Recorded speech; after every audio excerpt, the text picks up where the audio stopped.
Suamiku asyik liburan dengan pelakor dan menghinaku, parasit, di media sosial. Dia lupa, kemewahan yang ia nikmati adalah milikku. Hari ini, diam-diam kujual rumah 170 miliar itu pada musuhnya. Tak sabar melihat wajahnya saat diusir satpam nanti. Sebelum ceritanya dimulai, silakan tulis di kolom komentar dari daerah mana saja teman-teman yang menonton cerita ini. Dan dengar cerita sambil aktivitas apa? Nyapu, ngepel, tiduran, rebahan atau apa? Yuk kita simak ceritanya. Sinar matahari pagi yang hangat menembus dinding kaca setinggi 4 meter di sebuah penthouse mewah yang terletak di jantung kota Jakarta. Pemandangan dari lantai teratas gedung pencakar langit itu sungguh menakjubkan, menampilkan lanskap kota yang mulai sibuk dengan kemacetan pagi hari. Di dalam hunian yang didominasi marmer putih dan perabotan impor dari Italia itu, Lara Larasati sedang sibuk di dapur. Wanita itu mengenakan daster batik rumahan yang warnanya sudah sedikit pudar karena sering dicuci. Rambut panjangnya digelung asal-asalan dengan jepit plastik hitam seharga 5 ribuan. Tidak ada bedak, lipstik, apalagi perhiasan berlian yang menempel di tubuhnya. Jika ada orang asing yang masuk, mereka pasti akan mengira Lara adalah asisten rumah tangga di kediaman mewah tersebut, bukan nyonya rumah. Tangannya yang putih namun cekatan sedang menyiapkan sarapan. Roti panggang dengan tingkat kematangan sempurna, telur orak-arik yang lembut, dan kopi hitam tanpa gula dari biji kopi pilihan. Bau harum kopi memenuhi ruangan. Namun wajah Lara tetap datar. Ia melirik jam dinding. Pukul 6 tepat. Sebentar lagi, Raja di rumah ini akan bangun. Benar saja, 5 menit kemudian, pintu kamar utama terbuka. Rian Adijaya keluar dengan wajah bantal yang masam. Ia mengenakan piyama sutra yang licin, sutra asli yang harganya bisa untuk makan satu keluarga selama sebulan. Rian berjalan menuju meja makan tanpa menatap Lara. Langsung duduk dan membuka tabletnya untuk membaca berita bisnis. Kopinya, Mas. Ucap Lara pelan sambil meletakkan cangkir porselen di samping tangan Rian. Rian menyesapnya sedikit, lalu berdecak. Kurang panas. Lara, kamu ini sudah berapa tahun jadi istri? Masak air saja tidak becus. Gerutunya pedas. Lara tidak membantah. Ia hanya menunduk sedikit. Maaf, Mas. Aku buatkan yang baru. Sudah, tidak usah. Nanti aku terlambat. Kamu memang lamban. Potong Rian dengan nada tinggi. Ia meletakkan cangkirnya dengan kasar hingga sedikit isinya tumpah ke meja marmer. Lara segera mengambil lap untuk membersihkannya. Sementara Rian berdiri dan berjalan ke arah kamar ganti. Lara mengikutinya dari belakang. Tugas rutinnya belum selesai. Ia harus membantu suaminya berpakaian.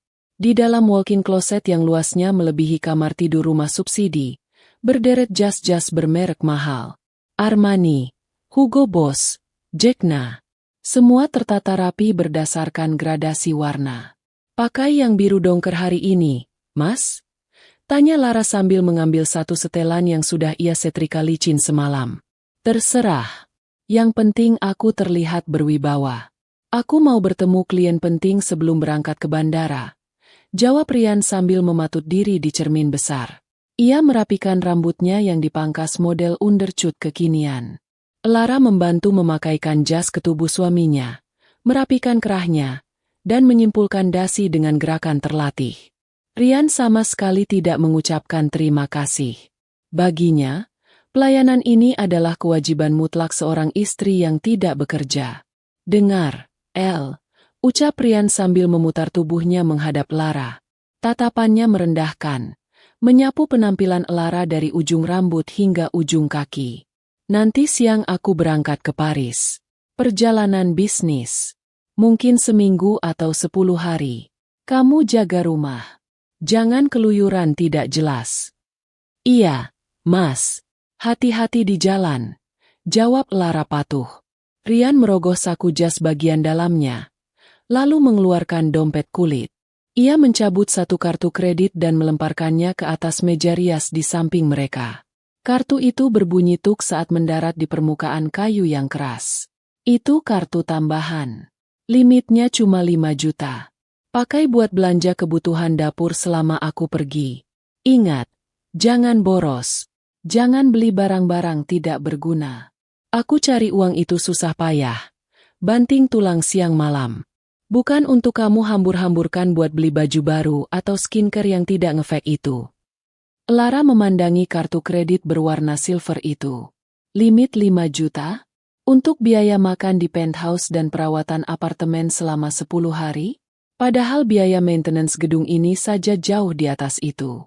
Namun, Lara tidak protes. Ia mengambil kartu itu dan menyimpannya di saku daster. Terima kasih, Mas. Ucapnya singkat. Rian mendengus.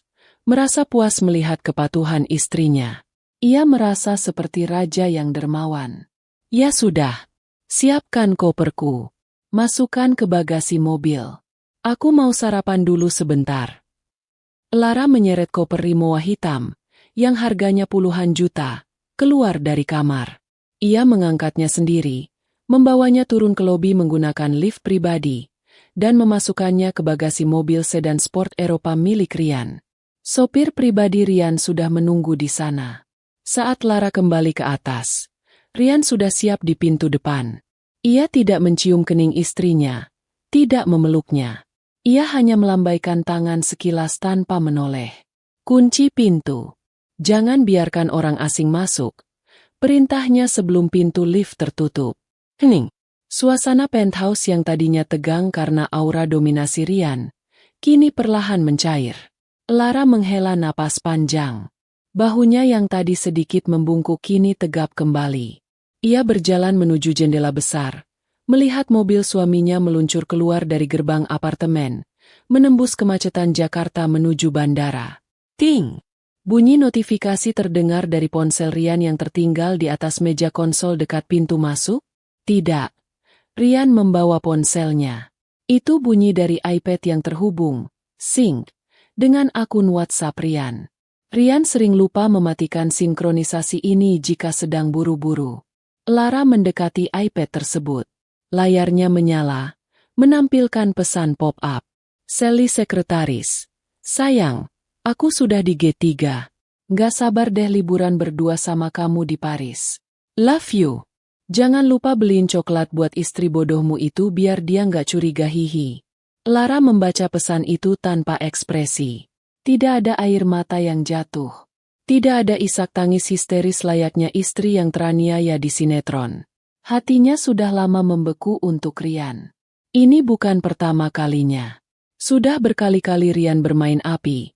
Dan Lara selalu tahu. Namun, selama ini ia diam. Ia memberi kesempatan. Sekali, 2 kali, hingga tak terhitung. Sally. Gumam Lara pelan.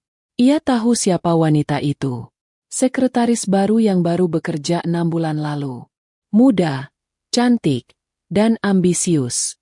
Tipe wanita yang disukai Rian untuk memuaskan egonya. Lara meletakkan iPad itu kembali. Kesempatan terakhirmu sudah habis, Rian. Bisiknya pada ruangan kosong itu. Ia berjalan menuju ruang kerjanya yang terletak di sudut penthouse. Ruangan itu selalu terkunci. Rian tidak pernah masuk ke sana karena Lara bilang itu hanya gudang tempat ia menyimpan barang-barang bekas peninggalan orang tuanya yang miskin. Rian yang jijik dengan barang rongsokan tidak pernah mau repot-repot mengeceknya. Lara mengeluarkan kunci dari kalung yang tersembunyi di balik dasternya. Klik. Pintu terbuka. Ruangan itu dingin dan berbau harum aromaterapi sandalwood. Di dalamnya, tidak ada barang rongsokan. Yang ada adalah sebuah meja kerja minimalis dari kayu jati solid, sebuah kursi ergonomis Herman Miller, dan 3 layar monitor besar yang mati. Lara duduk di kursi empuk itu. Tubuhnya yang tadi terlihat rapuh dalam balutan daster kini memancarkan aura kekuasaan yang kuat. Ia menekan tombol power. Ketiga layar menyala serentak. Grafik-grafik saham bergerak naik turun dengan cepat. Angka-angka berderet memenuhi layar.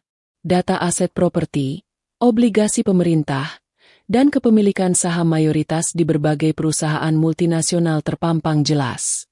Di salah satu layar, Terlihat total valuasi aset pribadi atas nama Lara Larasati Adijaya. Jumlahnya bukan jutaan, bukan miliaran, tapi triliunan rupiah.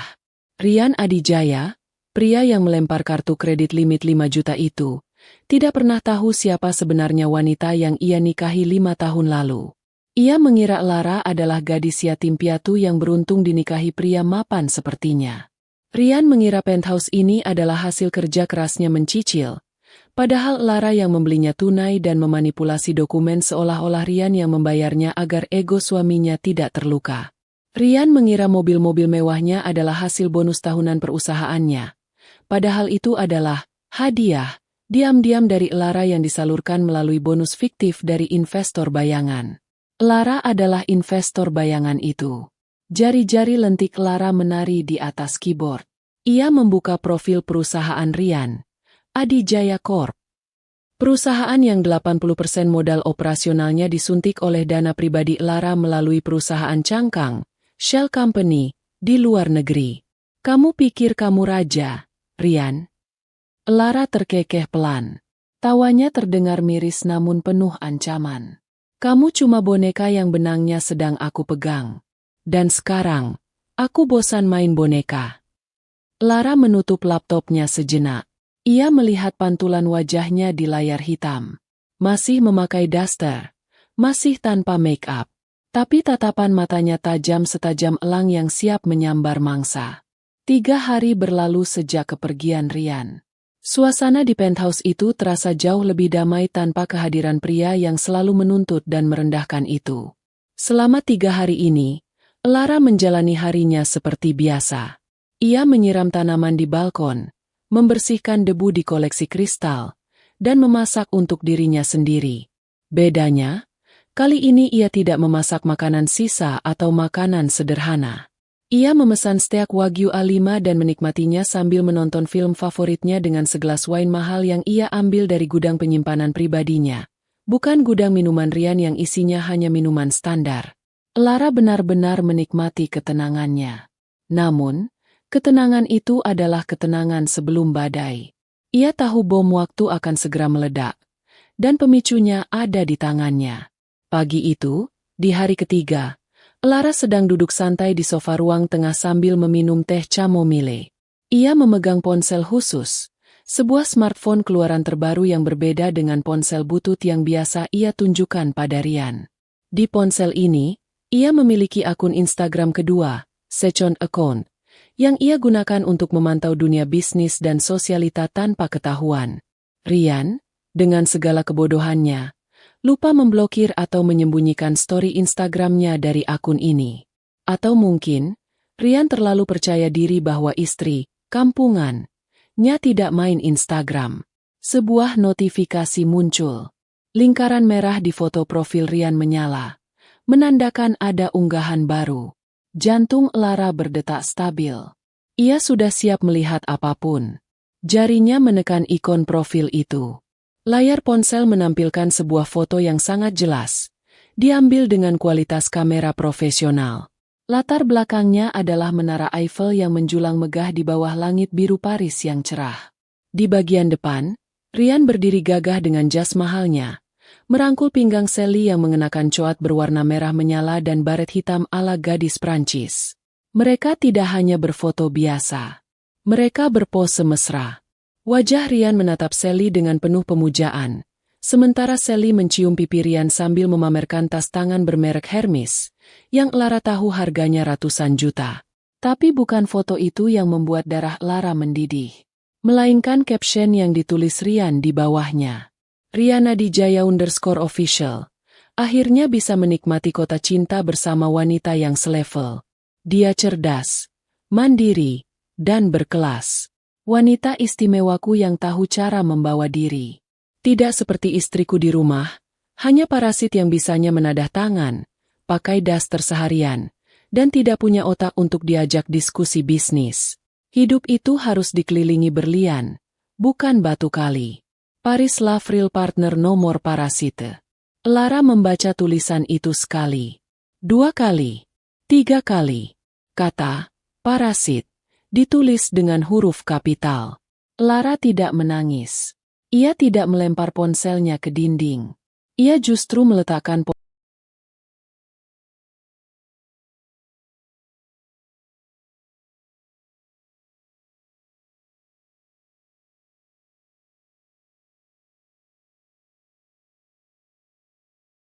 ponsel itu perlahan di atas meja marmer. Ia berdiri, berjalan menuju cermin besar di lorong. Ia melihat dirinya sendiri. Masih memakai daster. Parasit. Bisiknya, mengulang kata-kata suaminya. Senyum miring perlahan terukir di bibir Lara. Senyum yang dingin, mengerikan, dan mematikan. Baiklah, Mas Rian, ucapnya pada bayangannya sendiri di cermin. Jika menurutmu aku adalah parasit, maka aku akan menjadi parasit yang sesungguhnya. Parasit itu tidak akan berhenti sampai inangnya kering, mati, dan hancur. Kau ingin melihat bagaimana parasit bekerja? Aku akan tunjukkan. Lara berbalik badan. Langkah kakinya kini tegas dan penuh tujuan. Ia tidak lagi berjalan gontai. Ia melangkah menuju ruang kerjanya yang terkunci. Ia membuka brankas besi yang tertanam di balik lukisan abstrak di dinding. Dari dalam brankas, ia mengeluarkan sebuah ponsel satelit berwarna hitam legam dan sebuah buku cek. Ia juga mengambil sebuah map tebal berisi sertifikat asli penthouse ini, BPKB mobil-mobil sport Rian, dan dokumen kepemilikan saham. Semuanya, secara hukum, atas nama Lara Larasati Adijaya atau perusahaan induk miliknya. Rian hanya memiliki hak pakai, yang sewaktu-waktu bisa dicabut. Lara mengaktifkan ponsel satelit itu. Ia mencari satu nama di daftar kontak yang sangat pendek. Nama itu adalah satu-satunya orang yang ia percaya, cinta masa kecilnya, sekaligus sahabat yang ia tinggalkan demi menikahi Rian karena dibutakan oleh cinta bodoh 5 tahun lalu. Lara menekan tombol panggil. Tut, tut. Hanya 2 kali nada sambung. Panggilan itu langsung diangkat. Suara baritone yang berat dan berwibawa terdengar dari seberang sana. Halo? Lara? Apakah ini benar-benar kau? Sudah 3 tahun kau tidak menyalakan nomor ini. Lara menarik napas dalam-dalam, menekan segala emosi yang bergejolak di dadanya. Adrian, panggilnya. Suaranya tenang, namun mengandung ketajaman pisau bedah. Ada apa, El? Apa Rian menyakitimu lagi? Tanya Adrian. Nada suaranya berubah khawatir namun waspada. Adrian adalah CEO dari firma hukum terbesar di negara ini, sekaligus pewaris tunggal grup perbankan raksasa. Dia tahu segalanya tentang siapa Lara sebenarnya. Adrian, kau benar. Jawab Lara. Matanya menatap tajam ke arah foto pernikahan dirinya dan Rian yang terpajang di dinding ruang kerja. Dia sampah. Hening sejenak di ujung telepon. Lalu terdengar helaan napas lega dari Adrian. Aku sudah bilang itu sejak 5 tahun lalu. El. Tapi kau keras kepala. Aku tahu. Aku bodoh. Tapi sekarang aku sudah bangun. Kata Lara tegas. Aku butuh bantuanmu. Sekarang juga. Apapun untuk Tuan Putri. Jawab Adrian cepat. Katakan. Apa yang harus kulakukan? Likuidasi aset, Gria Kencana. Sekarang, perintah Lara tanpa keraguan. Gria Kencana adalah nama aset penthouse mewah tempat ia berdiri sekarang. Ya, rumah ini. Jual kepada siapa saja yang bisa membayar tunai hari ini juga. Kau serius? Itu rumah kesayangan ibumu. Adrian terdengar kaget. Rumah ini sudah kotor. Adrian. Sudah tercemar oleh napas pria sombong itu dan janji-janji palsunya. Aku tidak menginginkannya lagi. Jual beserta isinya. Full furnished. Baik. Kebetulan sekali. Saingan bisnis Rian, Pak Gunawan, sudah lama mengincar unit penthouse di gedung itu. Dia pernah menawar 2 kali lipat harga pasar tapi kau tolak. Dia pasti senang mendengarnya. Jual pada Gunawan. Pastikan transaksinya selesai hari ini. Aku mau uangnya masuk rekening offshore sebelum matahari terbenam. Beres. Ada lagi. Lara menatap layar laptopnya yang masih menyala, menampilkan grafik saham perusahaan Ryan. Satu lagi, tarik dana hantu dari perusahaan Ryan. Semuanya. Kosongkan modal operasionalnya. Aktifkan klausul pelanggaran moral dalam kontrak investasi. Adrian tertawa kecil. Tawa yang menyiratkan kepuasan. Ah, kill switch. Aku sudah menunggu momen ini bertahun-tahun. Dengan senang hati, Nyonya, perusahaannya akan kolaps dalam hitungan jam setelah penarikan dana. Terima kasih, Adrian. Suara Lara sedikit melunak. Akhirnya Tuan Putri bangun dari tidur panjangnya. Ucap Adrian lembut.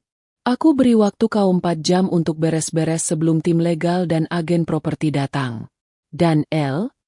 Ya. Selamat datang kembali. Panggilan berakhir. Lara meletakkan ponselnya. Ia tidak membuang waktu. Ia keluar dari ruang kerja dan mulai berjalan mengelilingi rumah. Ia tidak akan membawa banyak barang. Ia hanya akan membawa barang-barang yang ia beli dengan uang pribadinya sebelum menikah, atau barang-barang peninggalan orang tuanya. Baju-baju yang dibelikan Ryan? Perhiasan murah yang diberikan Ryan sebagai permintaan maaf setiap kali ketahuan selingkuh? Foto-foto kenangan? Lara masuk ke kamar tidur utama. Ia membuka lemari pakaiannya. Ia mengambil sebuah koper kecil. Ia hanya memasukkan beberapa pasang pakaian sederhana, dokumen-dokumen penting, dan sebuah kotak musik tua pemberian ibunya. Setelah itu, ia berjalan ke meja rias. Di sana tergeletak cincin kawin bertahta berlian kecil yang diberikan Ryan. Cincin yang dulu ia anggap sebagai simbol cinta abadi, kini terlihat seperti borgol yang mengekang. Lara mengambil cincin itu. Ia menimang-nimangnya sejenak. Ia berjalan keluar dari kamar, menuju ruang tamu yang luas dan megah. Lantai marmer itu dingin di telapak kakinya. Lara berdiri tepat di tengah ruangan. Ia melepaskan cincin itu dari jarinya. Kling! Cincin itu jatuh ke lantai marmer. Berputar-putar sejenak menimbulkan bunyi berdenting yang nyaring di ruangan sunyi itu, sebelum akhirnya berhenti diam tak bergerak. Selamat tinggal, neraka indah, bisik Lara. Ia menyeret koper kecilnya menuju pintu keluar. Lift terbuka. Lara melangkah masuk tanpa menoleh ke belakang sedikitpun. Ia meninggalkan rumah senilai ratusan miliar itu seolah-olah hanya meninggalkan kamar hotel murah. Di dalam lift, Lara mengeluarkan ponselnya lagi. Ia membuka aplikasi perbankan. Saldo di rekening pribadinya mulai bertambah angka nolnya seiring Adrian mulai memproses likuidasi aset-aset kecil lainnya. Tapi permainan baru saja dimulai. Lara tidak sabar menunggu Ryan pulang. Ia membayangkan wajah suaminya saat sadar bahwa parasit yang ia hina itu baru saja memakan habis inangnya dan pergi membawa segalanya.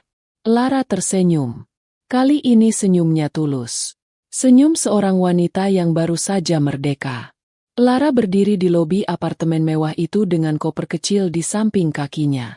Meski baru saja memutuskan untuk menghancurkan hidup suaminya, wajahnya tampak tenang, seolah ia hanya sedang menunggu taksi untuk pergi ke pasar. Namun, yang datang bukanlah taksi biasa. Sebuah iring-iringan 3 mobil sedan hitam mengkilap berhenti tepat di depan lobi. Satpam gedung yang biasanya arogan langsung membungkuk hormat ketika melihat plat nomor khusus pada mobil paling depan. Seorang pria turun dari kursi belakang. Tubuhnya tinggi tegap, dibalut setelan jas tripiece warna abu-abu arang yang memancarkan aura kekuasaan. Adrian Mahendra, CEO firma hukum Mahendra O Partners sekaligus pewaris tunggal grup perbankan Mahendra. Pria yang seharusnya menjadi masa depan Lara jika saja 5 tahun lalu ia tidak buta oleh rayuan gombal Ryan. Adrian berjalan mendekat, melepas kacamata hitamnya. Matanya yang tajam melembut seketika saat bertatapan dengan Lara. Tanpa banyak bicara, ia merentangkan tangannya. Lara, yang selama ini membangun tembok pertahanan diri yang kokoh, merasakan retakan kecil di hatinya. Ia membiarkan dirinya dipeluk sejenak oleh sahabat masa kecilnya itu. Kau terlihat kurus, El, bisik Adrian. Nada suaranya menyiratkan kemarahan yang tertahan, bukan pada Lara, tapi pada pria yang membuat Lara seperti ini. Aku sedang diet dari hubungan yang beracun, jawab Lara datar, melepaskan pelukan itu. Timmu sudah siap. Adrian mengangguk.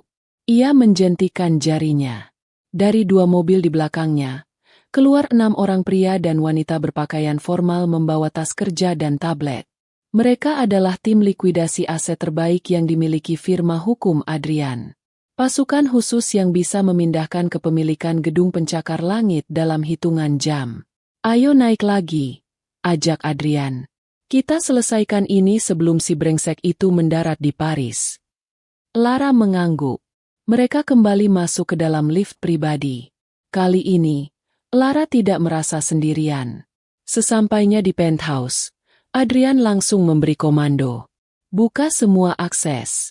Inventarisir barang-barang milik Lara yang ingin disimpan. Sisanya, barang-barang milik Rian Adijaya. Masukkan ke dalam kardus atau kantong sampah. Prioritaskan dokumen perusahaan di ruang kerja. Tim itu bergerak cepat dan senyap seperti pasukan elit. Lara duduk di sofa ruang tamu, menyaksikan kesibukan itu. Ia melihat salah satu staf memasukkan koleksi parfum mahal Rian ke dalam kotak kardus biasa. Memperlakukannya seperti barang loak. Adrian duduk di samping Lara, membuka tabletnya. Sambil mereka bekerja, kita urus urat nadinya. Perusahaan Rian Adijaya Corp. Lara menatap layar tablet yang disodorkan Adrian. Di sana terpampang struktur permodalan perusahaan Rian. Terlihat jelas bahwa 80% modal kerja berasal dari angel investor, berinisial ELA Holdings yang berbasis di Cayman Island. Rian selalu membual pada media bahwa dia membangun perusahaan dari nol, ujar Lara sinis. Dia lupa, nol itu tidak ada nilainya tanpa angka 1 di depannya. Dan akulah angka 1 itu. Kontrak investasinya sangat ketat. L. Klausul 14B. Penyandang dana berhak menarik seluruh modal secara sepihak tanpa pemberitahuan jika penerima dana terbukti melakukan tindakan amoral yang mencoreng citra investasi. Adrian mengetuk layar. Foto Instagramnya bersama selingkuhannya itu sudah cukup sebagai bukti hukum yang sah. Lakukan. Adrian. Tarik dananya. Sekarang, perintah Lara dingin. Bagaimana dengan gaji karyawannya?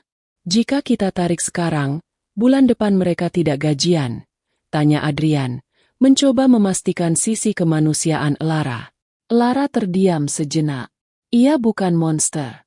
Sisakan dana pesangon untuk staf level bawah. Tapi kosongkan dana operasional direksi, dana pemasaran, dan bekukan aset kantor. Aku ingin Rian pulang ke kantor yang lampunya bahkan tidak bisa menyala karena belum bayar listrik. Adrian tersenyum kagum. Cerdas. Baiklah. Jari Adrian menari di atas layar. Ia melakukan otorisasi ganda. Dalam hitungan detik, sebuah notifikasi muncul di layar. Transfer out. IDR 45 miliar. 45 miliar rupiah. Sukses. Itu adalah uang tunai yang ada di rekening perusahaan Rian. Uang yang seharusnya digunakan untuk proyek besar bulan depan. Kini, saldo perusahaan itu nyaris nol. Selesai, kata Adrian. Saat ini, bagian keuangan kantor Rian pasti sedang panik karena saldo mereka tiba-tiba merah.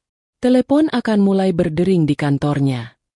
Tepat saat itu, salah satu staf Adrian keluar dari kamar tidur utama membawa beberapa setelan jas Rian.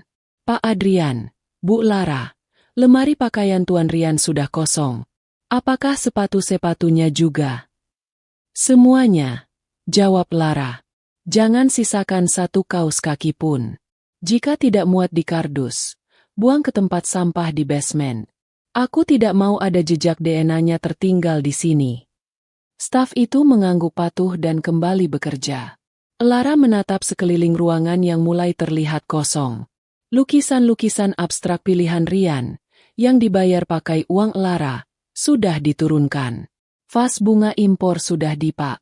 Kau tahu, El, Adrian memecah keheningan.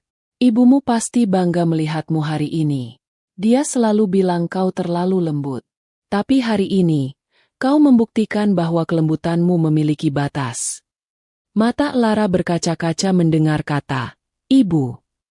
Ibunya meninggal 2 tahun lalu karena sakit, dan Rian bahkan tidak mau menemani Lara di rumah sakit karena alasan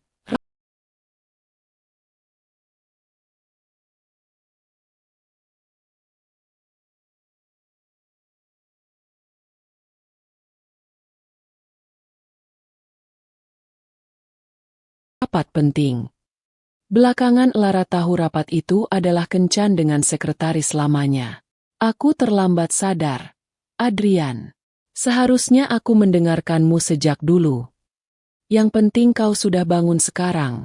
Adrian menggenggam tangan Lara. "Sekarang, fokus ke langkah selanjutnya. Siapkan mentalmu. Pembeli rumah ini akan datang 30 menit lagi." Lara menarik napas panjang, menguatkan hati. Siapa perwakilannya? Bukan perwakilan. Pak Gunawan sendiri yang datang. Dia sangat antusias ingin melihat istana musuhnya runtuh, jawab Adrian sambil terkekeh. Lara memperbaiki posisi duduknya. Ia merapikan rambutnya yang sedikit berantakan. Meski masih memakai daster rumahan, aura nyonya besar mulai kembali padanya. "Kalau begitu, biarkan dia masuk. Aku akan menjual kerajaan ini di depan matanya." Suasana penthouse itu kini benar-benar hiruk-pikuk. Para staf firma hukum Adrian bekerja sama dengan agen properti yang baru saja tiba untuk melakukan verifikasi aset. Mereka mengecek kondisi marmer, kelistrikan, hingga sistem smart home. Semuanya harus dipastikan sempurna agar nilai jualnya tidak turun sepeser pun. Tepat pukul 11 siang, pintu lift terbuka. Seorang pria parubaya dengan perut membuncit dan cerutu yang belum dinyalakan di tangannya melangkah masuk. Ia diikuti oleh 2 asisten pribadi. Pak Gunawan, rival abadi Rian dalam bisnis properti dan konstruksi. Sudah bertahun-tahun Rian dan Gunawan saling sikut dalam tender proyek. Rian sering mengejek Gunawan sebagai orang tua kolot, sementara Gunawan menganggap Rian sebagai anak kemarin sore yang sombong. Gunawan mengedarkan pandangannya ke seluruh ruangan. Senyum lebar merekah di wajahnya saat melihat Lara duduk di sofa tunggal, didampingi Adrian. Wah, wah, wah, suara Gunawan terdengar menggelegar. Jadi ini sarang burung merak yang sombong itu? Ternyata memang mewah. Selera istri yang bagus. Saya yakin. Bukan selera Rian. Lara berdiri menyambutnya, meski tanpa senyum ramah yang berlebihan. "Selamat siang, Pak Gunawan. Terima kasih sudah datang secepat ini. Untuk kesempatan mempermalukan Rian Adijaya, saya akan datang bahkan jika harus lari maraton, Bu Lara." Gunawan tertawa terbahak-bahak. Ia menjabat tangan Lara, lalu beralih ke Adrian. "Pak Adrian, dokumennya sudah siap." "Lengkap, Pak Gunawan. Sertifikat hak milik atas nama Lara Larasati, IMB, PBB, semuanya bersih. Seperti yang Bapak lihat, unit ini dijual full furnished, kecuali barang-barang pribadi Rian yang sudah kami amankan," jawab Adrian sambil melirik tumpukan kantong plastik hitam di sudut ruangan yang berisi baju-baju Rian. Gunawan berjalan menuju jendela besar, melihat pemandangan kota Jakarta. Rian selalu pamer pemandangan ini di setiap pertemuan asosiasi pengusaha. Dia bilang ini simbol kesuksesannya. Betapa ironisnya, ternyata sertifikatnya atas nama istrinya. Gunawan berbalik menatap Lara. "Anda wanita cerdas, Bu Lara. Mengamankan aset sebelum perang." "Saya hanya wanita yang realistis, Pak," jawab Lara singkat. "Jadi, bagaimana? Bapak setuju dengan harganya?" 170 miliar. "Tunai. Hari ini juga," kata Gunawan tegas tanpa menawar. Bagi konglomerat sekelas Gunawan, harga itu pantas untuk lokasi seprestisius ini, ditambah kepuasan batin bisa merebut rumah musuhnya. Asalkan Rian tidak punya hak hukum untuk menggugat. "Saya jamin 100%, potong Adrian cepat. Ada surat perjanjian pranikah yang menyatakan pemisahan harta. Aset ini dibeli Lara menggunakan warisan orang tuanya. Rian tidak punya hak sepeser pun." "Bagus. Lakukan transaksinya. Gunawan memberi kode pada asistennya. Asisten itu membuka laptop, menghubungkan token bank korporat. Suasana hening sejenak.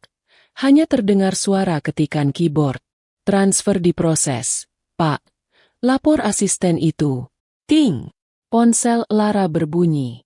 Ia membukanya. Sebuah notifikasi dari bank masuk. Dana masuk. IDR 170 miliar,00 berita. Pembelian unit penthouse Gria Kencana. Angka itu begitu panjang hingga memenuhi layar ponsel. Uang tunai 170 miliar rupiah.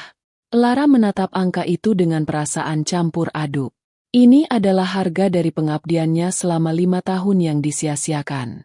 Sudah masuk, Bu? Tanya Gunawan. Sudah, Pak. Terima kasih. Jawab Lara.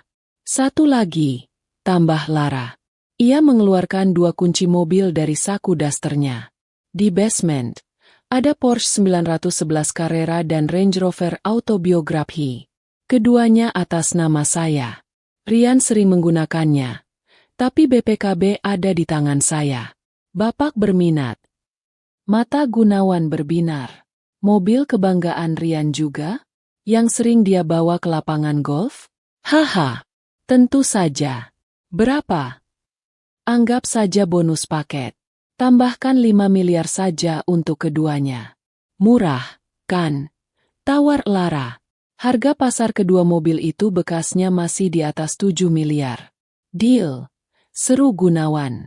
Transfer lagi 5 miliar. Dalam 5 menit, total 175 miliar rupiah sudah berpindah ke rekening Lara. Rumah dan kendaraan. Simbol status Rian, kini sudah lenyap. Baiklah, Bu Lara. Rumah ini sekarang milik saya. Kapan bisa dikosongkan sepenuhnya? Tanya Gunawan. Sekarang juga, Pak. Saya hanya membawa koper kecil ini. Lara menunjuk koper di kakinya. Sisanya, sampah-sampah milik Rian itu, terserah Bapak. Mau dibakar atau disumbangkan. Gunawan tertawa lagi. Saya suka gaya Anda. Kalau begitu, silakan. Satpam pribadi saya akan mulai berjaga di depan pintu mulai detik ini. Kunci akses akan kami ganti sore ini. Lara mengangguk. Ia berjalan menuju pintu keluar. Namun langkahnya terhenti di tengah ruang tamu yang kini terasa asing. Di lantai marmer yang dingin itu, tepat di tengah ruangan yang kosong melompong karena sofa-sofa sudah mulai digeser oleh orang suruhan Gunawan, Lara berhenti. Ia merogoh saku dasternya. Masih ada satu benda terakhir. Cincin kawin. Lara menatap cincin emas putih itu. Dulu Rian memakaikannya dengan janji manis di depan penghulu. Janji untuk saling menghormati. Janji untuk setia. Semua omong kosong. Dengan gerakan perlahan, Lara menjatuhkan cincin itu. Tring klontang. Cincin itu memantul di lantai marmer, berputar sebentar, lalu berhenti tepat di bawah kaki Pak Gunawan. Untuk tip petugas kebersihan, ujar Lara dingin tanpa menoleh. Gunawan terdiam menyaksikan adegan itu, lalu tersenyum miring. Ia memungut cincin itu dan melemparkannya ke salah satu kardus sampah. Kalian dengar nyonya tadi? Bersihkan tempat ini sampai mengkilap. Adrian merangkul bahu Lara, membimbingnya keluar dari penthouse itu untuk terakhir kalinya. Kita kemana sekarang? Tanya Adrian saat pintu lift tertutup, memisahkan Lara dari masa lalunya selamanya. Ke hotel. Jawab Lara mantap. Aku butuh mandi air hangat, spa, dan baju baru yang layak. Besok, aku akan mulai mengambil alih kembali kendali atas hidupku. Dan Rian. Biarkan dia menikmati liburannya. Semakin tinggi dia terbang, semakin sakit jatuhnya nanti. Di bawah sana, di basement, 2 mobil mewah Rian sedang diderek keluar oleh orang-orang Gunawan. Slot parkir khusus milik Rian kini kosong, gelap, dan dingin. Sama seperti masa depan yang menantinya sepulang dari Paris nanti. Bandara Internasional Soekarno-Hatta siang itu terasa sangat gerah. Kontras sekali dengan udara musim gugur Paris yang sejuk dan romantis. Namun, Panasnya Jakarta tidak memudarkan senyum kemenangan di wajah Rian Adijaya. Pria itu berjalan tegap keluar dari terminal kedatangan VIP, mendorong troli koper yang penuh dengan belanjaan barang branded. Di sampingnya, Sally menggelayut manja di lengannya, mengenakan kacamata hitam besar dan syal Hermes terbaru yang baru dibeli Rian 2 hari lalu. Sayang, nanti kalau kita sampai rumah, si parasit itu beneran langsung kamu usir, kan? Tanya Sally dengan suara dibuat-buat manja, sedikit keras agar orang di sekitar menoleh. Aku nggak mau lo tinggal serumah sama bekas istrimu. Bad vibes banget. Rian tertawa renyah, mengecup puncak kepala Sally. Tenang saja. Surat cerai sudah aku siapkan di tas kerja. Begitu sampai, aku akan suruh dia tanda tangan, kemasi barang-barang rongsokannya, dan keluar detik itu juga. Dia tidak punya hak apa-apa atas penthouse itu. Itu rumahku, hasil keringatku. Asyik. Berarti nanti malam kita bisa redecorat ke kamar utama dong. Sally bertepuk tangan kegirangan. Apapun untuk ratuku, jawab Rian sombong. Sepanjang perjalanan di taksi premium menuju apartemen, Rian terus membayangkan skenario yang akan terjadi. Ia membayangkan wajah Lara yang memelas, menangis di kakinya memohon agar tidak diceraikan. Ia membayangkan Lara bersujud minta ampun. Imajinasinya tentang kekuasaan atas istrinya membuat adrenalinnya memuncak. Rian merasa di atas angin. Ia punya uang, punya kekasih cantik, dan karir yang, menurutnya, cemerlang. Lara hanyalah benalu yang sudah saatnya dibuang. Taksi memasuki kawasan hunian elit di Jakarta Selatan.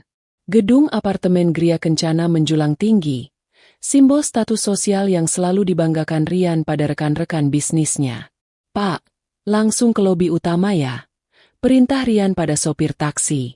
Taksi berhenti di depan gerbang keamanan otomatis.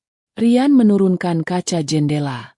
Ia mengeluarkan kartu akses penghuni berwarna emas dari dompetnya dan menempelkannya ke mesin pembaca kartu. Bep bep. Aje. Lampu indikator menyala merah. Palang gerbang tidak terbuka. Rian mengerutkan kening. Sialan, mesinnya rusak lagi. Gerutunya. Ia mencoba menempelkan kartu itu sekali lagi. Bep bep. Aje. Pak, ada apa? Tanya sopir taksi bingung. Sebentar, mesin bodoh ini error. Rian mulai emosi. Ia membuka pintu taksi dan keluar dengan wajah merah padam. Ia berjalan menuju pos satpam. Woi, buka gerbangnya.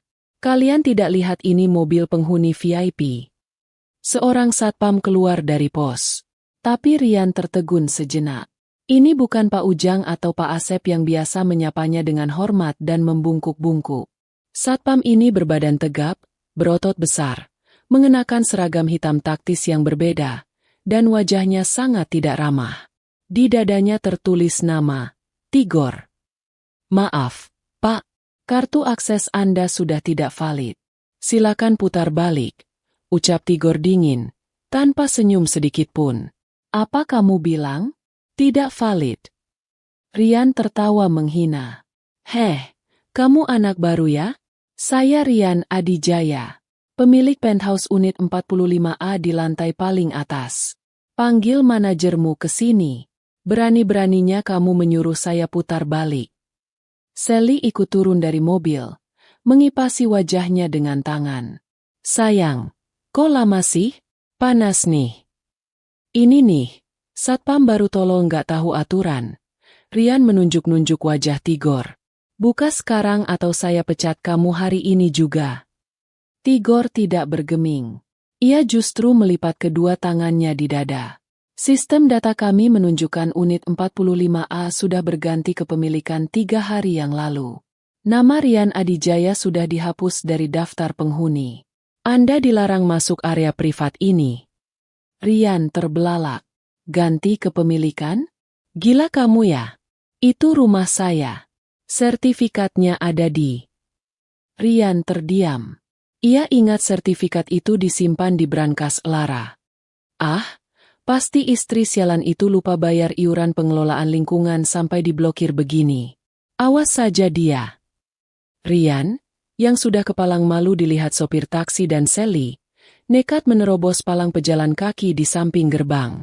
Sayang, ayo jalan kaki saja sampai lobi. Nanti aku sikat pengelola gedung ini. Ajak Rian menarik tangan Sally. Maaf Pak, Anda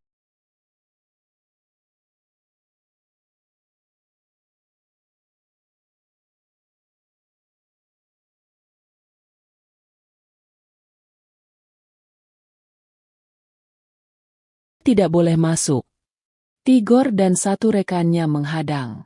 Minggir, atau saya lapor polisi atas perbuatan tidak menyenangkan. Rian berteriak histeris. Keributan itu memancing perhatian penghuni lain yang lewat. Karena tidak ingin membuat keributan lebih besar di depan gerbang perumahan elit, dan melihat Rian yang mengamuk seperti orang gila, Tigor akhirnya mendapat kode dari ERPC-nya. Suara dari pusat komando memerintahkan untuk membiarkan Rian masuk hanya sampai lobi untuk diberi pelajaran. Silakan, kalau Bapak memaksa. Tapi risiko tanggung sendiri. Ucap Tigor sambil membuka jalan, tersenyum misterius. Rian mendengus kasar. Nah, gitu dong. Dasar bawahan. Dengan napas terengah-engah dan keringat bercucuran, Rian dan Sally menyeret koper mereka melintasi halaman luas menuju lobi gedung. Sally terus mengeluh soal hak sepatunya yang sakit, tapi Rian sudah tidak peduli. Pikirannya penuh amarah. Ia ingin segera sampai di atas dan memaki Lara habis-habisan karena insiden di gerbang ini. Sampai di lobi, resepsionis juga menatap Rian dengan tatapan aneh, campuran antara kasihan dan geli. Rian mengabaikan mereka dan langsung menuju lift pribadi. Ia menekan kode akses lift. Lara. Rian berteriak frustrasi. Dia pasti mengganti semua kode saat aku pergi. Dasar wanita picik. Untungnya, pintu lift terbuka karena ada penghuni lain yang keluar. Rian buru-buru menyelinap masuk sebelum pintu tertutup, menarik Sally bersamanya. Lihat aja nanti. Yang, aku bakal bikin dia nyesel seumur hidup. Ancam Rian dengan napas memburu saat lift meluncur naik ke lantai 45. Ting! Pintu lift terbuka langsung ke ruang tamu penthouse. Rian melangkah keluar dengan percaya diri, siap berteriak. Hai parasit! Keluar kamu! Apa-apaan kau mengunci? Kata-katanya terhenti di tenggorokan. Pemandangan di depannya membuatnya membeku. Ruang tamu yang biasanya penuh dengan barang-barang mewah kini tampak berbeda. Beberapa lukisan dinding sudah berganti. Sofa kulit Italia kesayangannya sudah tidak ada. Diganti dengan sofa beludru merah marun yang asing. Dan yang paling mengejutkan, aroma ruangan itu bukan lagi aroma vanila kesukaan Lara, melainkan aroma tembakau cerutu yang kuat. Di tengah ruangan, duduk seorang pria parubaya di sebuah kursi santai, membelakangi Rian, menghadap ke jendela besar. Asap cerutu mengepul dari tangannya. Cari siapa? Suara berat pria itu menggema. Istriku? Atau pembantu lama? Rian kenal suara itu. Suara yang sangat ia benci. Pria itu memutar kursinya perlahan. Wajah Pak Gunawan, rival bisnis terbesar Rian, muncul dengan senyum lebar yang mengejek. Di samping kakinya, tergeletak dua kantong plastik sampah hitam besar yang diikat asal-asalan. Gunawan. Rian tergagap. Wajahnya pucat pasi seolah melihat hantu. Kenapa kau ada di rumahku? Sally yang berdiri di belakang Rian ikut bingung. Sayang, ini siapa? Kok ada bapak-bapak tua di sini? Gunawan tertawa terbahak-bahak. Suaranya menggelegar memenuhi ruangan. Ia berdiri, merentangkan tangannya seolah menyambut tamu agung. Rumahmu? Wah, Rian. Sepertinya jet lag membuat otakmu konslet. Coba lihat sekelilingmu. Apa ini terlihat seperti rumahmu? Keluar dari rumahku sekarang. Satpam. Rian berteriak panik. Mundur beberapa langkah. Bagaimana kau bisa masuk? Kau merampok ya? Jangan teriak-teriak. Rian, tidak sopan bertamu di rumah orang. Potong Gunawan tajam. Ia mengambil sebuah map dari meja di sampingnya dan melemparkannya ke lantai, tepat di depan sepatu Rian. Baca itu. Akta jual beli. Legal. Lunas. Rian dengan tangan gemetar memungut map itu. Matanya menyapu baris demi baris dokumen tersebut. Nama penjual, Lara Larasati Adijaya. Nama pembeli, Gunawan Santoso. Nilai transaksi, 170 miliar rupiah. Tanggal, 3 hari yang lalu. Duniaya serasa runtuh. Rian limbung, hampir jatuh jika tidak berpegangan pada dinding. 3 hari lalu, saat aku di Paris. Gumam Rian tak percaya. Tapi ini rumahku. Aku yang tinggal di sini. Lara tidak punya hak. Istrimu. Ah, ralat, calon mantan istrimu, adalah pemilik tunggal yang sah, Rian. Sertifikat atas nama dia. Kau. Namamu tidak ada dimanapun kecuali di tagihan kartu kredit yang menumpuk. Cemooh Gunawan. Dia menjualnya padaku. Tunai. Dan kau tahu bagian terbaiknya? Dia juga menjual Porsche dan Range Rover MU. Katanya, sampah, itu hanya memenuhi garasi. Mobilku. Rian memegang dadanya yang sesak. Mobil sport kebanggaannya, simbol maskulinitasnya, juga lenyap. Sayang, maksudnya apa ini? Kita nggak jadi tinggal di sini? Tanya Sally mulai panik, menyadari situasi tidak beres. Diam kamu, bentak Rian pada Sally. Ia menatap Gunawan dengan mata merah menyala penuh kebencian. Ini penipuan. Lara menipuku. Aku akan tuntut dia. Aku akan tuntut kau sebagai penadah. Silakan, tuntut saja. Gunawan mengangkat bahu santai. Tapi sebelum itu, silakan bawa sampahmu ini. Gunawan menendang kantong plastik hitam di kakinya. Itu apa? Tanya Rian. Baju-bajumu, celana dalammu, jas-jas murahmu. Lara bilang dia tidak mau melihat barang-barang menjijikan ini lagi. Dia menyuruhku membakarnya. Tapi aku orang yang berbaik hati. Aku simpan buat kamu. Gunawan tersenyum sadis. Oh ya, cincin kawinmu juga ada di dalam situ. Bercampur sama kulit pisang kalau tidak salah. Kurang ajar. Rian mengepalkan tangan, ingin maju memukul Gunawan. Namun tiba-tiba 2 bodyguard berbadan raksasa muncul dari balik pintu dapur, menghadang Rian. Eits, jangan main kasar. Nanti jasmu kotor. Ejek Gunawan. Sekarang, keluar dari rumahku. Sebelum aku panggil polisi atas tuduhan menerobos properti orang lain. Rian berdiri mematung. Harga dirinya hancur berkeping-keping. Ia diusir dari rumah yang selama ini ia banggakan, oleh musuh bebuyutannya sendiri, di depan selingkuhannya. Ayo, pergi. Gunawan menjentikan jarinya. Kedua bodyguard itu menyeret Rian dan Sally paksa ke arah lift.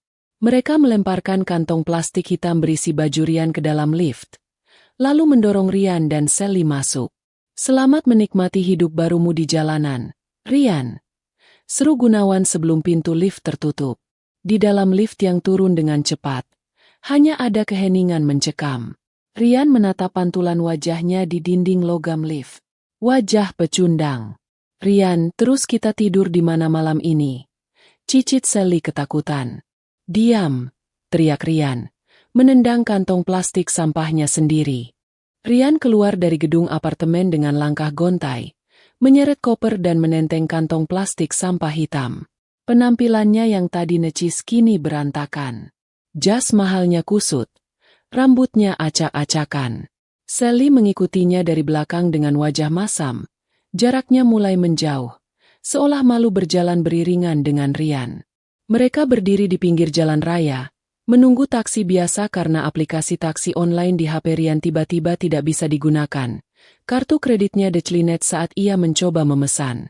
Kamu pulang sendiri dulu ke kosanmu, kata Rian dingin pada Sally saat sebuah taksi biru berhenti. Loh, kok gitu? Katanya kita mau check-in hotel bintang 5 kalau rumahnya lagi bermasalah. Protes Sally. Jangan banyak tanya. Aku harus ke kantor sekarang. Ada yang tidak beres. Istri gila itu pasti merencanakan sesuatu yang lebih buruk, bentak Rian. Ia mendorong Sally masuk ke dalam taksi, melemparkan beberapa lembar uang ratusan ribu terakhir dari dompetnya, lalu menyetop taksi lain untuk dirinya sendiri.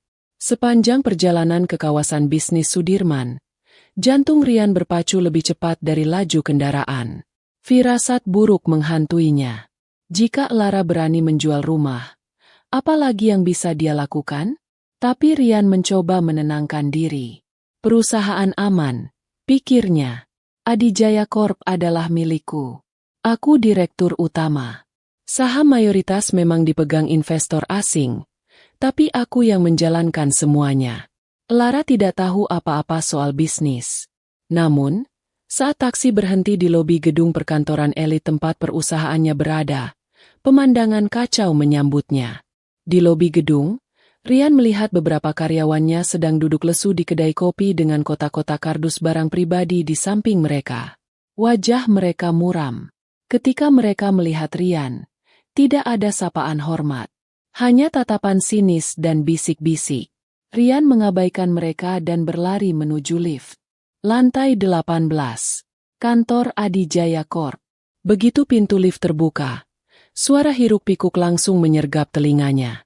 Kantor yang biasanya hening dan disiplin kini mirip pasar. Telepon berdering di mana-mana tanpa ada yang mengangkat. Beberapa staf sedang mempacking barang. Beberapa lainnya sedang berdebat di ruang rapat kaca.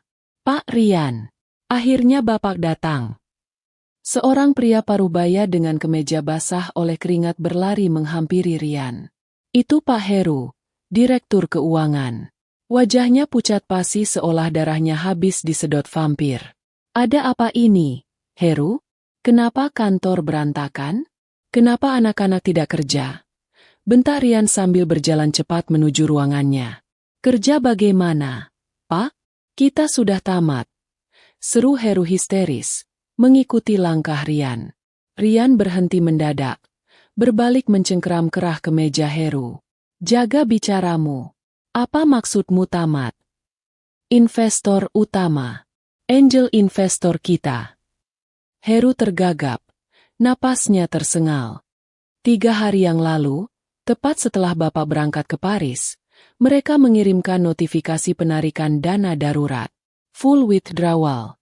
Mereka menarik 80% modal operasional perusahaan. Rekening giro kita kosong.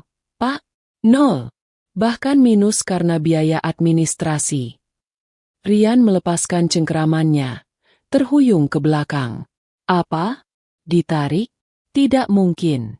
Kontraknya jangka panjang. Mereka tidak bisa menarik seenaknya. Bisa, Pak. Ada di klausul kontrak yang Bapak tanda tangani 5 tahun lalu tanpa dibaca teliti. Jelas Heru putus asa. Klausul moralitas. Investor berhak menarik seluruh dana seketika jika founder atau CEO terbukti melakukan skandal asusila atau tindakan yang merusak citra publik. Skandal apa? Aku tidak pernah. Rian terdiam. Bayangan foto Instagramnya bersama Sally di depan menara Eiffel melintas di benaknya. Foto yang ia posting dengan bangga. Foto yang dilihat ribuan orang. Mereka melampirkan bukti screenshot Instagram Bapak sebagai dasar hukum, lanjut Heru lirih. Dan bukan cuma itu. Vendor-vendor supplier material yang mendengar kabar ini langsung datang menagih utang. Listrik kantor akan diputus sore ini karena tunggakan. Gaji karyawan bulan ini tidak bisa cair. Kita bangkrut. Pak, total bangkrut. Rian masuk ke dalam ruang kerjanya yang mewah. Ia menjatuhkan diri ke kursi kulitnya. Kursi direktur yang selama ini memberinya rasa kuasa. Kini rasanya seperti kursi listrik. Siapa? Rian mendesis. Suaranya serak. Siapa investor brengsek itu? Selama ini kita hanya tahu nama perusahaannya. ELA Holdings dari Cayman Island. Siapa orang di baliknya? Aku mau bicara dengan pimpinannya. Aku akan jelaskan ini salah paham. Ada email masuk dari kuasa hukum mereka sejam yang lalu. Pak, ditujukan pribadi untuk Bapak, kata Heru. Rian segera membuka laptopnya. Tangannya gemetar hebat saat mengetik password. Layar menyala. Ia membuka kotak masuk email. Email teratas. Pengirim, Mahendra O Partners Law Firm. Subjek, pemberitahuan likuidasi aset tuntutan hukum. Rian mengklik email itu. Isinya singkat, padat, dan kejam. Namun yang membuat mata Rian hampir keluar bukanlah isi suratnya, melainkan lampiran dokumen di bagian paling bawah. Sebuah dokumen bukti transfer dana investasi awal 5 tahun lalu, dan bukti penarikan dana hari ini. Di kolom, pemilik dana, tertulis sebuah nama yang sangat ia kenal. Bukan perusahaan asing. Bukan konsorsium bule. Nama itu adalah Lara Larasati Adijaya. Rian mematung. Otaknya berusaha memproses informasi yang tidak masuk akal ini. Lara Larasati Adijaya. Tidak mungkin. Desis Rian. Lara? Istriku? Dia cuma anak yatim piatu miskin. Dia cuma di rumah masak dan nyuci. Rian terus menggulir ke bawah. Ada sebuah catatan kaki di dokumen itu, ditulis dengan font tebal. Dana ini adalah warisan keluarga Larasati yang dikelola untuk membantu suami tercinta membangun mimpi. Namun, mimpi itu kini telah dirusak oleh si pemimpi sendiri. Maka, sang pemilik mengambil kembali apa yang menjadi haknya. Tiba-tiba, ponsel Rian bergetar. Sebuah pesan WhatsApp masuk dari nomor yang tidak ia simpan. Tapi ia tahu itu nomor siapa. Nomor lama Lara yang dulu ia suruh matikan karena mengganggu. Foto profilnya baru saja diperbarui. Foto Lara yang tampak anggun, mengenakan blazer putih elegan, duduk di kursi yang jauh lebih mewah dari kursi Rian, memegang gelas wine. Pesan itu hanya berisi satu kalimat pendek dan sebuah emoji. Gimana rasanya jadi parasit sesungguhnya, Mas? Itu. Rian melempar ponselnya ke dinding hingga hancur berkeping-keping. Ia meraung, teriakan frustrasi yang menggema di seluruh lantai kantor yang sedang sekarat itu. Ia baru sadar, selama 5 tahun ini, ia bukan raja. Ia hanyalah pengemis yang diberi baju bagus oleh istrinya, dan ia baru saja meludahi tangan yang memberinya makan. Pak Heru. Panggil Rian dengan tatapan kosong. Ya, Pak. Semua mobil operasional kantor, mobil Alphard yang biasa saya pakai, sudah ditarik leasing tadi pagi. Pak, atas perintah Ibu Lara juga, karena ternyata DP dan cicilannya dibayar pakai rekening pribadi beliau yang sekarang sudah dibekukan aksesnya untuk Bapak. Rian tertawa. Tawa yang gila. Ia benar-benar telanjang sekarang. Tidak ada rumah. Tidak ada mobil, tidak ada perusahaan, tidak ada uang. Pintu ruangan Rian terbuka kasar. Bukan karyawan yang masuk, melainkan 2 orang berseragam polisi, diikuti oleh seorang pria berjas rapi, salah satu anak buah Adrian. Saudara Rian Adijaya? Tanya polisi itu tegas. Rian menatap nanar. Ya. Anda kami tahan atas laporan dugaan penggelapan dana perusahaan dan penipuan aset atas nama Ibu Lara Larasati. Silakan ikut kami ke kantor polisi untuk dimintai keterangan. Tunggu, ini salah paham. Itu uang istri saya. Uang istri saya berarti uang saya juga. Teriak Rian saat tangannya diborgol. Pengacara anak buah Adrian maju selangkah, tersenyum tipis. Koreksi, Pak Rian. Sesuai perjanjian pranikah yang Bapak tanda tangani, yang Bapak kira hanya formalitas, harta Lara adalah milik Lara. Dan Bapak baru saja menghabiskan uang perusahaan untuk liburan pribadi dengan wanita lain. Itu namanya penggelapan. Selamat menikmati. Hotel Prodeo, baru Anda. Rian diseret keluar dari kantornya sendiri, melewati barisan karyawannya yang menatapnya dengan jijik. Di antara kerumunan itu, Rian melihat Sally yang baru menyusul ke kantor. Sally melihat Rian diborgol. Ia melihat kekacauan kantor. Ia mendengar bisik-bisik, bangkrut, dan penjara. Saat Rian menatap Sally, berharap ada sedikit dukungan, Sally justru membuang muka, pura-pura sibuk dengan ponselnya, dan perlahan mundur menjauh, menghilang di balik pintu darurat. Inang sudah mati. Parasit pun pergi mencari inang lain. Rian Adijaya keluar dari kantor polisi dengan wajah kusam dan pakaian yang sudah tidak diganti selama 2 hari. Ia berhasil mendapatkan penangguhan penahanan sementara berkat jaminan sertifikat tanah tua milik orang tuanya di kampung, satu-satunya aset yang tidak bisa disentuh oleh Lara. Namun, bukannya pulang untuk menenangkan diri, api kemarahan di dada Rian justru semakin berkobar. Ia merasa dikhianati. Ia merasa dijebak. Dalam benak Rian yang sudah terdistorsi oleh ego, Lara adalah penjahatnya. Lara adalah istri durhaka yang berani melawan suami. Rian yakin, jika ia bisa bertemu Lara tatap muka, ia bisa mengintimidasi wanita itu seperti biasa, memaksanya mencabut tuntutan, dan mengembalikan semua hartanya. Rian masih berpegang pada ilusi bahwa Lara adalah wanita lemah yang penurut. Informasi keberadaan Lara didapatkannya dari salah satu mantan staf kepercayaannya yang membelot. Lara dikabarkan menginap di Presidential Suite di Hotel The Grand Larasati, sebuah hotel bintang 5 paling mewah di Jakarta yang ternyata, baru Rian ketahui sekarang, masih satu grup dengan bisnis keluarga besar Lara. Rian memacu taksi sewaannya menuju hotel tersebut. Di belakangnya, sebuah taksi lain mengikuti. Di dalamnya ada Sally. Wanita itu belum sepenuhnya meninggalkan Rian. Ia masih berharap ini semua hanya mimpi buruk atau prank, dan Rian bisa membalikan keadaan. Sally butuh kepastian. Apakah Rian benar-benar bangkrut, atau masih ada sisa harta yang bisa ia nikmati? Sesampainya di lobi hotel yang megah dengan pilar-pilar marmer setinggi 10 meter dan lampu gantung kristal raksasa, Rian melangkah masuk dengan sisa-sisa keberaniannya. Namun, penampilannya yang kusut membuat petugas keamanan hotel segera waspada.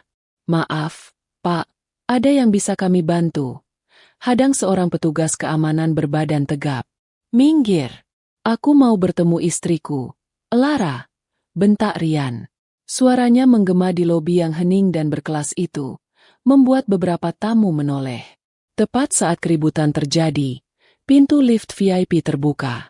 Keluarlah sosok itu. Lara Larasati. Rian ternganga. Selama 5 tahun menikah, ia belum pernah melihat Lara seperti ini. Lara tidak mengenakan daster kumal atau pakaian sederhana yang biasa ia pakai di rumah. Wanita itu mengenakan gaun haute couture berwarna merah marun yang membalut tubuhnya dengan sempurna, memancarkan aura keanggunan yang mengintimidasi. Rambutnya ditata rapi, wajahnya dipoles make-up tipis namun tegas. Di lehernya melingkar kalung berlian yang kilauannya saja bisa membeli harga diri Rian. Lara dikelilingi oleh 4 orang bodyguard dan beberapa asisten yang sibuk mencatat ucapannya. Ia berjalan bukan seperti ibu rumah tangga, melainkan seperti ratu yang sedang memeriksa kerajaannya. "Lara!" teriak Rian, menerobos hadangan satpam. Lara berhenti. Ia menoleh perlahan. Tatapannya dingin. Tidak ada sedikit pun rasa takut atau rindu di sana. Ia mengangkat tangan kanannya sedikit, memberi isyarat pada bodyguardnya untuk membiarkan Rian mendekat. "Biarkan dia bicara," ucap Lara tenang. Rian mendekat dengan napas memburu. Jarak mereka hanya 2 meter, tapi rasanya seperti terpisah jurang yang sangat dalam. "Berani-beraninya kau, Lara." Rian menunjuk wajah Lara dengan telunjuk gemetar. "Berani-beraninya kau jual rumahku. Kau hancurkan kantorku. Kau permalukan aku di depan polisi. Dasar istri durhaka. Dasar parasit." Hening. Seluruh lobi menahan napas mendengar teriakan itu. Namun, Lara justru tertawa. Tawanya renyah, ringan, tapi menusuk tulang. "Parasit," ulang Lara geli. "Mas Rian, Mas Rian. Sepertinya kau masih belum sadar juga posisimu." Lara melangkah maju 1 langkah, membuat Rian secara refleks mundur karena terintimidasi oleh aura dominan istrinya. "Rumahmu?" tanya Lara dengan nada mengejek. "Coba kau cek sertifikatnya di Badan Pertanahan. Sejak awal kita menikah, rumah itu dibeli atas namaku. Uang siapa? Uang warisan ibuku. Kau hanya menumpang tidur dan makan di sana. Perusahaanmu? lanjut Lara. Suaranya makin tajam. Adijaya Corp bisa berdiri tegak bukan karena kejeniusanmu berbisnis. Kau itu pebisnis yang buruk, Rian. Investasi bodohmu di sana-sini selalu rugi. Siapa yang menutupinya? Aku. ELA Holdings. Itu uangku. Tanpa suntikan danaku setiap bulan, perusahaanmu itu sudah bangkrut sejak tahun pertama. Rian menggelengkan kepala, tidak mau menerima kenyataan. Bohong. Kau itu cuma wanita bodoh yang tidak tahu apa-apa. Tanpa aku, potong Lara tegas. Matanya menatap tajam langsung ke manik mata Rian. Kau hanyalah pria miskin dengan ego setinggi langit. Kau adalah parasit yang sesungguhnya. Kau menyedot hartaku, energiku, dan cintaku untuk membesarkan namamu sendiri. Dan sekarang, inangmu ini sudah lelah. Rian terdiam, lidahnya keluh. Fakta-fakta itu menghantamnya seperti palu godam. Tiba-tiba, sebuah tangan kekar merangkul pinggang Lara dengan posesif. Adrian muncul dari balik punggung Lara, mengenakan setelan jas yang jauh lebih mahal dari yang pernah Rian miliki. Dan satu lagi, Rian. Ucap Adrian dengan suara bariton yang berat. Mulai hari ini, tim pengacaraku sudah mendaftarkan gugatan cerai sekaligus tuntutan pidana atas pencemaran nama baik dan penipuan aset. Kau menikmati uang Lara untuk bersenang-senang dengan wanita lain. Itu penggelapan dalam rumah tangga. Rian menatap Adrian dan Lara bergantian. Mereka terlihat seperti pasangan yang serasi, setara, dan tak terkalahkan. Pemandangan itu membuat hati Rian panas, tapi juga ciut. Sally! Rian tiba-tiba berteriak, menoleh ke belakang, mencari dukungan. Ia melihat Sally berdiri di dekat pilar, mendengarkan semuanya dengan wajah pucat. Sally, bantu aku. Kita lawan mereka. Kamu saksinya, kan? Lara menelantarkan aku. Sally melangkah maju. Rian tersenyum lega, mengira kekasihnya akan membelanya. Namun, Sally tidak menatap Rian. Ia menatap Lara dengan pandangan takut dan hormat. Lalu ia menatap Rian dengan tatapan jijik. Mas Rian, ucap Sally pelan namun jelas. Tadi aku dengar. Kamu punya utang miliaran ke vendor? Dan kamu dituntut pidana. Itu bisa diurus nanti. Yang penting kita bersama. Maaf, Mas. Potong Sally cepat. Ia mundur selangkah. Aku nggak bisa hidup susah. Aku kira kamu kaya raya. Ternyata kamu cuma. Apa tadi kata Mbak Lara? Boneka. Sally, apa maksudmu? Kita putus, kata Sally tegas. Jangan hubungi aku lagi. Aku nggak mau terseret kasus hukummu. Tanpa menunggu jawaban, Sally berbalik badan dan berjalan cepat keluar hotel, meninggalkan Rian yang berdiri mematung sendirian di tengah lobi. Dunia Rian runtuh total. Istrinya ternyata adalah pemilik hidupnya yang selama ini ia sia-siakan. Sahabat istrinya adalah pengacara yang akan memenjarakannya. Dan selingkuhannya, yang demi dia Rian rela menghancurkan rumah tangganya, meninggalkannya begitu tahu ia miskin. Lara menatap Rian untuk terakhir kalinya. Tidak ada lagi cinta. Bahkan tidak ada lagi benci. Hanya ada rasa kasihan seperti melihat seekor serangga yang sekarat. Adrian, ayo kita pergi. Udara di sini jadi tidak enak. Ajak Lara. Adrian mengangguk, membimbing Lara menuju mobil limusin yang sudah menunggu di depan lobi. Tunggu. Lara, jangan tinggalkan aku. Aku minta maaf. Aku hilaf. Rian mencoba mengejar. Tapi bodyguard Lara dengan sigap menahannya. Rian jatuh terduduk di lantai marmer lobi hotel. Ia menangis meraung-raung, memanggil nama istri yang dulu ia hina. Namun, Lara tidak menoleh sedikit pun. Mobil mewah itu melaju pergi, membawa wanita yang dulu ia sebut parasit, meninggalkan Rian yang kini benar-benar menjadi sampah tak berharga. 6 bulan kemudian. Matahari pagi menembus celah jendela Nako yang berdebu di sebuah kamar kos sempit berukuran 3x3 meter di pinggiran Jakarta. Kipas angin tua berdecit berputar pelan di langit-langit, berusaha mengusir udara pengap dan panas yang menyengat. Di atas kasur busa tipis yang diletakkan langsung di lantai, Rian Adijaya terbangun karena suara gedoran pintu yang kasar. "Weoi Rian, bayar kosan. Udah nunggak 2 bulan." Teriakan ibu kos terdengar melengking dari luar. Rian menutup telinganya dengan bantal yang sarungnya sudah kusam. Wajahnya kini terlihat jauh lebih tua dari usianya. Lingkaran hitam di bawah matanya menebal. Rambutnya yang dulu selalu rapi dengan pomade kini gondrong tak terurus dan mulai memutih. Badannya kurus kering. "Iya, Bu. Nanti sore saya bayar kalau sudah gajian," teriak Rian dari dalam, suaranya parau. "Awas lu ya. Kalau nggak bayar, gua buang barang-barang lu ke got," ancam ibu kos sebelum suara langkah kakinya menjauh. Rian menghela napas panjang. Ia bangkit dengan malas. Tidak ada lagi penthouse mewah. Tidak ada lagi kopi yang disiapkan istri. Tidak ada lagi air hangat. Ia mengambil handuk dan berjalan gontai menuju kamar mandi umum di ujung lorong yang harus ia bagi dengan 10 penghuni kos lainnya.